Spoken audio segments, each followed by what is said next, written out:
سوال ایک صاحب نے مجھ سے کیا ہے کہ کبھی کبھی احساس ہوتا ہے، یہ سوال کی عبارت ہے جو میں پڑھ کر سنا رہا ہوں، کبھی کبھی احساس ہوتا ہے کہ کوشش کے باوجود دین پر چلنا اور اس کے فرائض و واجبات کی پابندی کرنا ناممکن ہوتا جا رہا ہے۔ ہم پر ایک عذاب مسلط ہو گیا ہے کہ جب ہم اچھی اچھی باتیں پڑھتے، سنتے یا سوچتے ہیں تو صرف ڈپریشن پیدا ہوتا ہے، یعنی اچھی باتیں ہمارے اندر ڈپریشن پیدا کرتی ہیں۔ ہم جانتے ہیں اور مانتے بھی ہیں کہ یہ اچھی باتیں ہیں اور ہمارے دین کے مطالبات ہیں، لیکن ہم اتنی ناکامی جھیل چکے ہیں کہ اب ایسی باتوں سے ڈر لگنے لگا ہے۔ ان باتوں سے ڈپریشن، احساس ناکامی اور ایک بے نتیجہ احساس جرم کے سوا کچھ حاصل نہیں ہوتا۔ یوں لگتا ہے کہ دینی زندگی گزارنے کی کوشش کبھی کامیاب نہیں ہو سکتی اور آدمی ایک نفسیاتی دباؤ میں رہنے پر مجبور ہے۔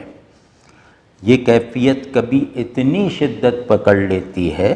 کہ ایمان پر ثابت قدم رہنا بھی دشوار لگنے لگتا ہے۔ یہ سوال کی عبارت تھی، اور یہ صاحب جنہوں نے سوال کیا ہے یہ بہت اچھی طبیعت کے ہیں، بہت مہذب آدمی ہیں اور بہت ذہین اور پڑھے لکھے ہیں، دینداری کی طرف سچے دل سے راغب بھی ہیں اور جدید علوم سے خاص طور پر بہت اچھی واقفیت رکھتے ہیں اور دینی علوم میں بھی خاصی دسترس رکھتے ہیں۔ مطلب ہر اعتبار سے جو ہے ان کی شخصیت جو ہے وہ جیسے دل کو کھینچتی ہے اور اپنی تعظیم اور پسندیدگی پر مجبور کر دیتی ہے۔ یہ ایسی شخصیت کے مالک ہیں، تو اب انہیں ایسے مسئلے کا سامنا کرنا پڑ رہا ہے۔ یہ بات جو ہے خود میرے لیے خاصی پریشان کن ہے، کیونکہ میں سوال کرنے والے صاحب کا دوست ہوں اور بہت اندر سے انہیں جانتا ہوں۔ تو اب انہوں نے جب یہ اظہار کیا کہ یہ مسئلہ ہے ہمارے ساتھ، تو مطلب خاصی پریشانی میرے اندر چلو وقتی طور پر صحیح لیکن پیدا ہوئی۔ اب یہ دیکھیں کہ یہ تو ایک صاحب کا سوال ہے جو جدید زندگی میں بھی بہت ذہنی طور پر پختہ ہیں، عملی طور پہ کامیاب ہیں اور دینی تقاضوں کو بھی اپنے بس بھر پورا کرتے ہیں اور بہت اچھے اخلاق کے حامل ہیں۔ یہ سب چیزیں مطمئن کرنے والی ہوتی ہیں نا، تو لیکن پھر بھی یہ کہہ رہے ہیں کہ یہ مسئلہ ہے۔ تو خیر ان کی بات تو ایک طرف رہی، میں اپنے تجربے اور مشاہدے سے اس کی تصدیق کرتا ہوں۔ جو لوگ اپنے اعصاب سن کر کے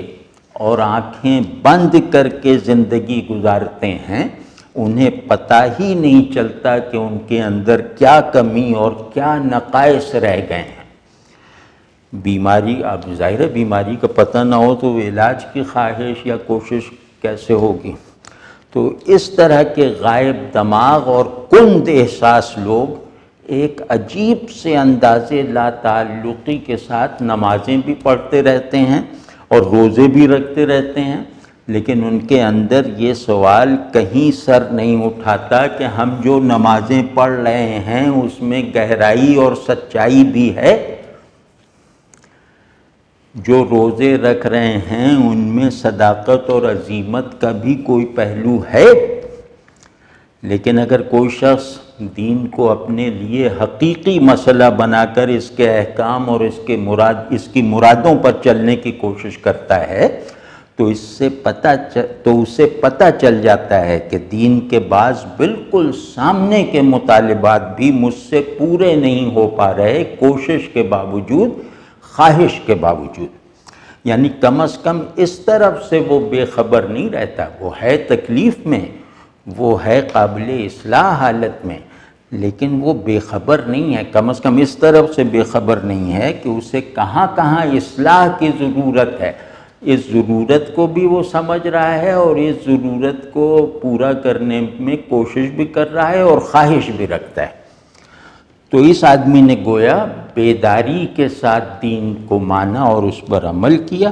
اور ظاہر ہے کہ یہ ایک بنیادی پری کوالیفیکیشن ہے۔ تو ایسا آدمی جو ہے، اب ایسا آدمی یہ سمجھیں کہ یہ صاحب ہیں جن کو میں کہہ رہا ہوں، جن کا سوال ابھی میں نے پڑھ کے سنایا ہے۔ تو ایسا آدمی چاہے کامل نہ بن پائے لیکن صادق ضرور ہے، سچا ضرور ہے، اور اللہ سچائی کا قدردان ہے۔ تو بہرحال میری ان صاحب سے اور اس طرح کے دیگر دوستوں سے بھی پہلی درخواست یہ ہے، جن کو یہ مسئلہ اس طرح کا درپیش ہے، اور آج کل اکثریت کو درپیش ہے، تو ان سے پہلی درخواست یہ ہے کہ مایوسی سے بچیں، تو کم از کم یہ ڈپریشن سے نکل آئیں گے۔ اور کچھ بھی ہو جائے، دنیا کی بڑی سے بڑی غلطی اور گناہ سرزد ہو جائے تو بھی اللہ کی رحمت پر سے نظریں نہیں ہٹنی چاہیے، بس اس کو جیسے اس کا عزم کریں کہ، اور یوں سمجھیں کہ اللہ نے خرابیوں کی انتہا پر پہنچ کر بھی مجھے مایوس ہونے کا حق نہیں دیا۔ بس یہ قانون سمجھیں، اس کو سمجھیں یہ قانون ہے کہ میں جتنا بھی گناہ گار ہو جاؤں، مجھے اللہ کی طرف سے یہ حق نہیں دیا کہ میں اپنی بخشش کی طرف سے، اپنے دین کی طرف سے مایوس ہو جاؤں۔ تو رحمت کا کبھی ایسے ہی دیکھو تو بالکل قسم کھا کے کہہ سکو گے کہ رحمت کا ایک ذرہ غلطیوں اور گناہوں کے ہمالیہ کو بھی غائب کر سکتا ہے۔ تو اگر آدمی کوشش کرنے کے باوجود ناکام ہے تو اسے یہ نہیں سمجھنا چاہیے کہ میری کوششیں بے نتیجہ رہیں۔ اخلاص کے ساتھ کی جانے والی ہر کوشش کامیاب ہے، چاہے اس کامیابی کا اظہار اور ادراک نہ ہو پائے۔ یہ بہت اہم ہے، اس کو پیش نظر رکھنا۔ تو نماز کو بہتر کرنے کی فکر اور کوشش، یہ دونوں جو ہیں یہ نماز کی بہتری میں گنے جائیں گے، یعنی بہتری کی کوشش بھی نماز کی بہتری کی علامت ہے، نماز میں بہتری کی علامت ہے۔ تو کتنے ہی لوگ ہیں جو خراب نمازیں پڑھے جا رہے ہیں اور انہیں احساس تک نہیں۔ تمہیں اللہ نے شکر کرو کہ یہ توفیق تو دی ہے کہ تم اپنی نماز کو، یوں کہہ لیں کہ واقعی خراب نماز کو سنجیدگی، ثابت قدمی اور تسلسل کے ساتھ اچھا کرنے کی کوششوں میں لگے ہوئے ہو، سچے دل کے ساتھ۔ تو یہ کوششیں جو ہیں یہ چاہے میرے تصور کامیابی کے مطابق کامیاب نہ ہوں، لیکن یہ کہ یہ کوششیں یہ یقین رکھنا چاہیے کہ نماز کو مقبول بنا دیں گی انشاءاللہ، چاہے ان نمازوں کی طرف سے تم خود غیر مطمئن رہو اور مرتے دم تک غیر مطمئن رہو، لیکن اپنے غیر مطمئن رہنے کی کیفیت کا اظہار اپنی عملی کوششوں سے کرتے رہو۔ تو اللہ جو ہے وہ سچائی کی قدر کرتا ہے، اور یہ سچا بندہ ہونے کی دلیل ہے نا کہ کوئی نتیجہ بھی نہیں نکل رہا ہے لیکن میں لگا ہوا ہوں۔ تو اور یہ سچائی جو ہے یہ اس بات سے تو ثابت ہے نا کہ میں کوشش کامیاب ہوتے ہوئے بھی نہیں دیکھ رہا، لیکن کوشش کو ترک بھی نہیں کر رہا، جاری رکھے ہوئے ہوں۔ تو اس لیے اللہ کا شکر ادا کرنا چاہیے کہ تمام تر بے بسی اور بظاہر ناکامی کے باوجود یہ سچائی ہمیں نصیب ہے، یہ سچائی ہمیں انشاءاللہ یقیناً حاصل ہے، جو ہمیں اعمال و احوال کی اصلاح پر کمر بستہ رکھتی ہے، اس طرف سے الرٹ رکھتی ہے۔ اور یہ صحیح ہے کہ اب زندگی کا رخ ہر آدمی جانتا ہے کہ جدید زندگی کا رخ ایسا ہو گیا ہے کہ نماز اچھی طرح پڑھنے کی گنجائش نکالنا، یہ جو ہے یہ روز بروز مشکل ہوتا جا رہا ہے، روز بروز اس کو مشکل بنایا جا رہا ہے۔ تو اس راستے میں طرح طرح کی یعنی بندگی سمجھ لیں کہ بندہ اللہ کے بندے بننے پر قدغنیں لگ رہی ہیں بغیر کچھ کہے۔ تو یہ رکاوٹیں جو ہیں یہ طرح طرح کی ہیں، نفس میں الگ رکاوٹیں ہیں، نفس کے باہر گھر میں الگ رکاوٹیں ہیں، گھر کے باہر کے ماحول میں دوسری طرح کی رکاوٹیں ہیں، مطلب ہر طرف رکاوٹیں ہی رکاوٹیں ہیں، کہیں سے کوئی تعاون معاشرے کی طرف سے نظر نہیں آتا کہ وہ مجھے اچھا ہونے میں مدد دے۔ تو اب اس ماحول میں بھی ظاہر ہے اس ماحول کو اگر آپ دینی پرسپیکٹو کے بغیر اللہ کو حوالہ بنائے بغیر دیکھیں گے تو مایوسی کے علاوہ ہر نتیجہ بے معنی ہے، صرف مایوسی ہی اس کا حقیقی نتیجہ ہے۔ تو آپ نے صورتحال کو سمجھا ہے، مطلب ایسی صورتحال ہے اب۔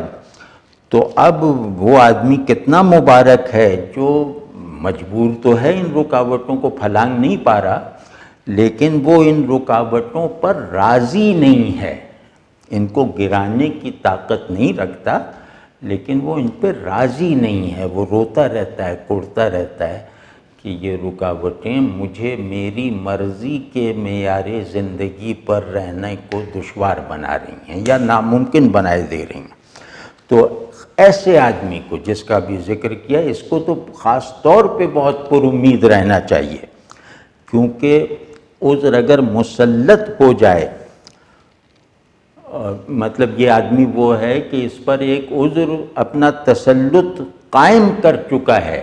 لیکن اس کے باوجود یہ اس عذر پر راضی نہیں ہے۔ تو یہ جو ہے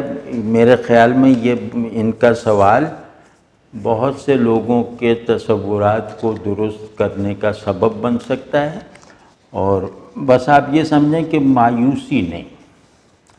مایوسی بالکل نہیں، اور غلطی جب تک میں زندہ ہوں مجھ سے ہوتی رہے گی، گناہ ہوتے رہیں گے، تو تم بڑا بننے کی کوشش کرو گے تو پھر تمہارے اندر وہ نفاق پیدا ہوگا۔